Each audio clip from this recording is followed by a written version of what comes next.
Hello friends, स्वागत है आपका प्यारे इस चैनल स्टडी ऑफ डिफेंस पर। अगर आप हमारे चैनल पर पहली बार आए हो तो प्लीज़ सब्सक्राइब कर लें, ठीक है। तो आज का जो हमारा पहला टॉपिक है, मतलब हमारी पहली क्लास है, और पहली क्लास का जो आज का जो चैप्टर आपका वो है मात्रक और विमा, ठीक है। तो मात्रक और विमा, सबसे पहले इसमें हम पढ़ाएंगे आपको मात्रक, ठीक है। तो मात्रक क्या होता है? जब हम किसी चीज़ को मापते हैं उसी को हम मात्रक कहते हैं। जिस तरीके से हम वजन को नापते हैं किलोग्राम में, तो वो किलोग्राम क्या है? वजन का मात्रक। यही होता है। ये चीज़ आपने पढ़ी रखी होंगी, ठीक है। डिफेंस की तैयारी कर रहे हो, ये सारी चीज़ आपको आती होंगी बेसिकली, ठीक है। तो जो आपने ये भी पढ़ा होगा, जो मात्रक होते हैं वो दो प्रकार के होते हैं, मूल मात्रक होते हैं और एक होते हैं व्युत्पन्न मात्रक, ठीक है। तो ये कुछ 7 मूल मात्रक होते हैं। एक लंबाई का मीटर होता है, द्रव्यमान का केजी होता है किलोग्राम, समय का होता है सेकेंड, विद्युत धारा का होता है एम्पियर, और ज्योति तीव्रता का होता है कैंडेला, ताप का होता है केल्विन, पदार्थ की मात्रा का क्या होता है? मोल, ठीक है। यहाँ पे पदार्थ की मात्रा का क्या होता है? मोल, ठीक है। तो आप ये सोच रहे होंगे ये मैंने क्यों ले गए, लेकिन यहाँ से आपको ये चीज याद होनी चाहिए, बेसिक चीज है, ठीक है, कोई प्रॉब्लम नहीं है। अब इससे बाद जो आएंगे इनका पता क्या क्या फायदा है, मतलब ये एग्जाम में नहीं आएंगे, कम कन्फर्म है, लेकिन इनसे जो बनने वाले हैं वो आएंगे। ये चीज आपको बेसिकली याद होनी चाहिए।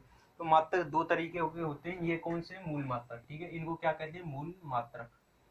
मूल मात्रक जिनको किसी भी की आवश्यकता न होती, मतलब लंबाई की मीटर ही है, ठीक है। मीटर का और कोई भी चेंज नहीं हो सकता, ठीक है।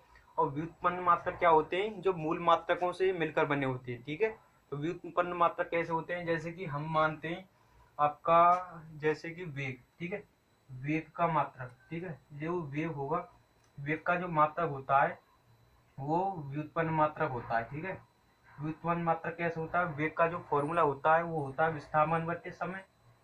क्या होता है? विस्थापन बटे समय, ठीक है। विस्थापन बटे समय, ठीक है। तो इसका जो मात्रक होगा वो व्युत्पन्न मात्रक होगा। क्यों होगा? क्योंकि विस्थापन मतलब दूरी, और दूरी का क्या होता है? लंबाई, मीटर, ठीक है। और समय का क्या होता है? सेकंड। तो इन दोनों से मिलकर ही तो बना है भाई वेग, ठीक है। तो वेग इन दोनों से मिलकर बना है, तो इसका जो मात्रक होगा वो व्युत्पन्न मात्रक होगा, ठीक है। इनका जो हमारे जो चैप्टर में इनका बस यही है कि इनसे हम किसी का भी हम मात्रक निकाल सकते हैं, ठीक है। जैसे हम यहाँ पर देखें संवेग का किसी को मात्रक निकालना है, ठीक है। तो संवेग का जो फॉर्मूला होता है क्या होता है? द्रव्यमान, द्रव्यमान इंटू क्या होता है? वेग, ठीक है। द्रव्यमान इंटू वेग होता है, ठीक है। तो द्रव्यमान का अगर हमको पता होगा, द्रव्यमान किस में नापते हैं? केजी में। केजी इंटू में वेग का क्या होता है? वेग का क्या होता है यहाँ से? मीटर। विस्थापन का क्या हुआ? Metre, metre. और यहाँ पर समय का होगा सेकंड। तो विस्थापन का तो यहाँ हो जाएगा मीटर प्रति सेकंड, ठीक है। लेकिन संवेग में क्या होता है? द्रव्यमान गुणा वेग, ठीक है।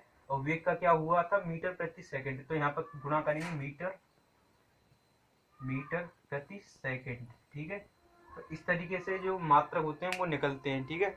और इसी तरीके से आपके क्वेश्चन भी पूछे जाते हैं, ठीक है। और आगे को हम बताएंगे और किस तरीके से क्वेश्चन पूछे जा सकते हैं। जैसे आपको कोई क्वेश्चन पूछे, जैसे कि दाब का मात्रक बताइए, क्वेश्चन आए आपके पास दाब का मात्रक, ठीक है। तो दाब का क्या होता है? दाब होता है फोर्स अपॉन एरिया भाई। क्या होता है? बल बटे क्षेत्रफल, ठीक है। बल बटे क्षेत्रफल, ठीक है। अगर बल बटे क्षेत्रफल है तो बल का क्या होता है? न्यूटन। इतना तो पता ही होगा यार, ठीक है। और न्यूटन बटे एरिया, एरिया का क्या होता है? मीटर स्क्वायर, ठीक है। एरिया का जो होता है वो मीटर स्क्वायर होता है। जो दाब का जो मात्रक आ जाएगा वो कितना क्या आ जाएगा? न्यूटन प्रति मीटर स्क्वायर। इसी तरीके से मात्रक बनते हैं, ठीक है। और जैसे आपको पूछा गया कार्य का, ज्यादातर कार्य का आ जाता है, ठीक है। तो कार्य का होता है बल बटे का क्या होता है? बल इंटू विस्थापन, ठीक है। Force into displacement. तो यहाँ पर विस्थापन हो जाएगा, ठीक है। तो बल का क्या होता है हमारा? बल का होता है हमारा न्यूटन, ठीक है, न्यूटन।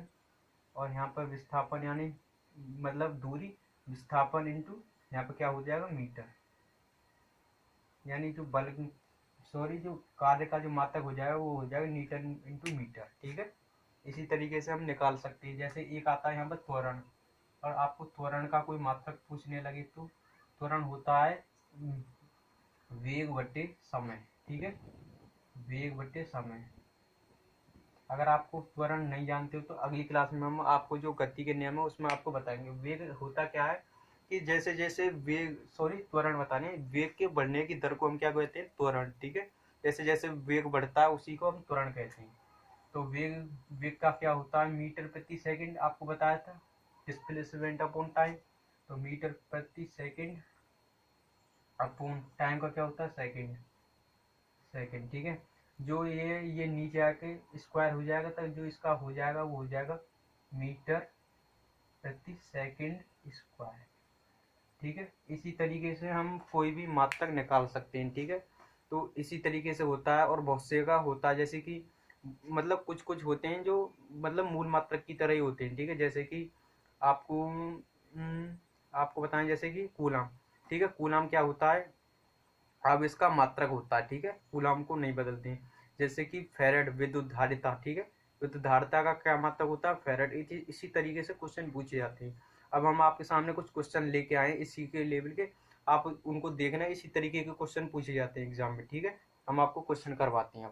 कुछ इम्पोर्टेंट जो हैं उनको हम आपको बताते हैं। ठीक है, जो कार्य है यहाँ पर, कार्य, ऊर्जा और बल आघूर्ण। ठीक है, इन तीनों का एक ही मात्रक होता है, सेम होता है। वो होता है क्या, न्यूटन इंटू मीटर स्क्वायर। ठीक है, अगर आपको अब याद नहीं हो पा रहे कोई प्रॉब्लम नहीं है, लेकिन हम आपको जब चैप्टर वाइज करवाएंगे वो आपको सब याद हो जाएंगे। ठीक है, फिलहाल देख लो, इस तरीके के कुछ होते हैं। ठीक है, तो बल का कार्य का, ऊर्जा का और बलागुण का क्या होता है, न्यूटन इंटू मीटर स्क्वायर। ठीक है, दाब का अभी हमने आपको बताया था, वो होता है न्यूटन प्रति मीटर स्क्वायर। ठीक है, इन दोनों में यही डिफरेंस है, दाब का न्यूटन प्रति मीटर स्क्वायर होता है और इसका होता है न्यूटन इंटू मीटर स्क्वायर। ठीक है, न्यूटन इंटू मीटर स्क्वायर। ठीक है, जड़त्व आघूर्ण, जड़त्व आघूर्ण का क्या होता है, फॉर्मूला क्या होता है, एम एल स्क्वायर। तो मतलब इसका होता है kilogram KG into L square, मतलब metre square, kilogram metre square. ठीक है, पृष्ठ तनाव का क्या होता है, न्यूटन प्रति मीटर, मतलब फोर्स अपॉन लंबाई होता है, इसका जो मात्रा होता है। ठीक है, और इसका फॉर्मूला होता है, इसका जो मात्रक होता है वो न्यूटन प्रति मीटर होता है। ठीक है, धारिता से ये सीधा सीधा है, ये फेरेड होता है। ठीक है, प्रतिरोध इसका क्या होता है, ओम। ओम कैसे बनाते हैं, ऐसे करके ऐसे। ठीक है, हल्का सा मैं यहाँ पर उल्टे हाथ की वजह से नहीं बना पा रहा हूँ, इस तरीके से मैं अब बना दूंगा। ठीक है, तो इसका कुछ इस तरीके से होता है ओम। ठीक है, विद्युत आवेश कूलाम होता है सी, विद्युत फ्लक्स इसका क्या होता है, क्यू अपॉन एप्सिलॉन। ठीक है, यहाँ से निकालेंगे तो एप्सिलॉन नोट की विमा बहुत बड़ी हो, इसका जो वो होता है वो बाद में आपको खोल के देखना पड़ेगा, फिलहाल हम सीधे सीधे बताते हैं। विद्युत फ्लक्स का जो होता है वो होता है वोल्ट इंटू मीटर। ठीक है, वोल्ट इंटू मीटर। ठीक है, और यहाँ पे विद्युत विभव इसका डायरेक्ट वोल्ट होता है। ठीक है, वोल्ट। कुछ इसी तरीके के होते हैं। विद्युत क्षेत्र की तीव्रता इसका होता है टेस्ला। आगे को हम जब आपको पढ़ाएंगे ना चैप्टर को, उसमें चैप्टर वाइज में सब आपको मतलब कंप्लीट एकदम समझा देंगे, एकदम फिट कर देंगे। चुंबकीय क्षेत्र का क्या होता है, न्यूटन प्रति कूलम, न्यूटन प्रति कूलम, न्यूटन प्रति कूलम। तो इस तरीके के कुछ मात्रक होते हैं। ठीक है, इसी तरीके से आपको आ जाएगा। ठीक है, धीरे धीरे आपको सब सीख जाएंगे, मतलब चैप्टर वाइज पढ़ोगे। जैसे कि यहाँ पे विद्युत क्षेत्र, ठीक है, हाँ, विद्युत क्षेत्र की तीव्रता। तो विद्युत क्षेत्र की तीव्रता जब हम आपको पढ़ाएंगे तो उसमें जो जो कूलाम से लेकर विद्युत क्षेत्र की तीव्रता सबको रटवा देंगे। ठीक है, अभी फिलहाल देख लो, ये मात्रक होते हैं कुछ इस तरीके के, और ये आपने मेरे हिसाब से पढ़ भी रखा हुआ। ठीक है, तो आज की क्लास बस इतनी है। कल आपको हम इनकी विमा बनानी सिखाएंगे, विमा किस तरीके से बनती है। अगर क्लास अच्छी लगे तो लाइक करना।